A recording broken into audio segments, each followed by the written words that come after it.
عزتمند یو مشهور متل دی چې کوهی مکه نه د بل سړي په لار کې چرستا به د کوهی په غاړه لار شي. دې باره کې درته د نبی کریم صلی الله علیه وسلم د زمانې یو واقعه ذکر کوم. یو ځلې ابو جهل د نبی کریم صلی الله علیه وسلم د پاره سازش جوړ کړ. چونکه تاسو په علم کې دا چې د نبی کریم صلی الله علیه وسلم سره د ابو جهل څومره سخت عداوت او دښمنی و.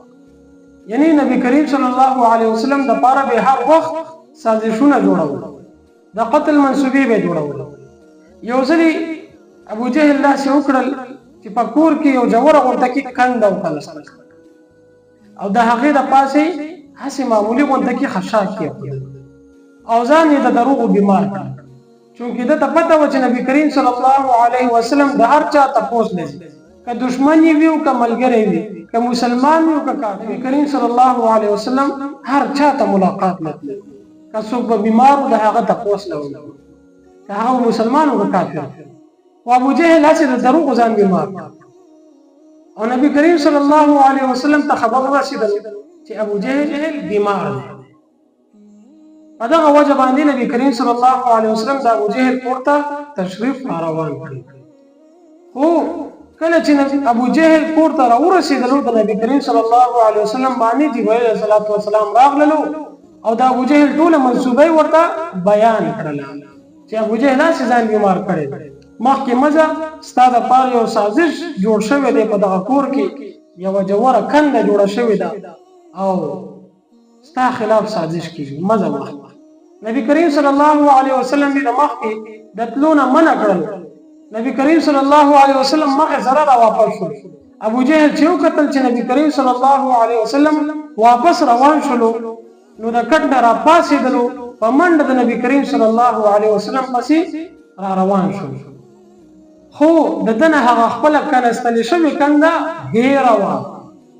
کومه کنده چې د نبی کریم صلی الله علیه وسلم دپاره کنستلې وه هغه ترې نه هېره وه، هماغه خپله کنستلې شوې کنده کې ور پرېوتلو. نو هغه متل دی که نه چې کوهی مکه نه د بل سړي په لار کې چرستا به د کوهي په غاړه لار شي. نو عزتمندو چونکې دا واقع خو ډېره اوږده ده خو مختصر کومې. نبی کریم صلی الله علیه وسلم چې لاړو د ابو جهل په کنده کې پروت دی، خپل کور والا او دغه شانتې خلک راځي پړی ورښکته کوي او چې کوم پړی ورښکته کوي هغه لنډ شي، کوم پړی ورښکته کوي هغه لنډ شي. د ابو جهل راوتل ناممکن شو. نو ابو جهل ویل ما ته معلومه شوله چې تر څو پورې نبی کریم صلی الله علیه وسلم زه نه یم ویستلی د دې کندې نه زه نشم وتلی. نبی کریم صلی الله علیه وسلم پسې خلک لاړل او ټوله واقعه ورته بیان کړله چې کوم پړی ورښکته کوو هغه اوس لنډه خېږي، نشي راوړلی. چونکې نبی کریم صلی الله علیه وسلم رحمت للعالمین هغه تشریف راوړل او ابو جهل سره یو خبره وکړه که چېرې زه تا د دې کوهي نه روباسم، د دې کندې نه دې روباسم، بیا به ایمان راوړې. نو ابو جهل واده وکړله چې او زه به ایمان راوړم. نبی کریم صلی الله علیه وسلم پړی ورښکته کړو، ابو جهل یې راوویستلو بهر. نو چې څنګه بهر ته راوویستلو نو بجای د دې چې شکریې ادا کړی وې ایمان یې راوړی وې په نبی کریم صلی الله علیه وسلم باندې، نو الټی توبه نعوذ بالله الزام ولګولو نبی کریم صلی الله علیه وسلم ته توبه نعوذ بالله جادوګر وویل. نو عزتمندو الله رب په خپل قرآن کې فرمایلی دي ختم الله علی قلوبهم وعلى سمعهم وعلى ابصارهم.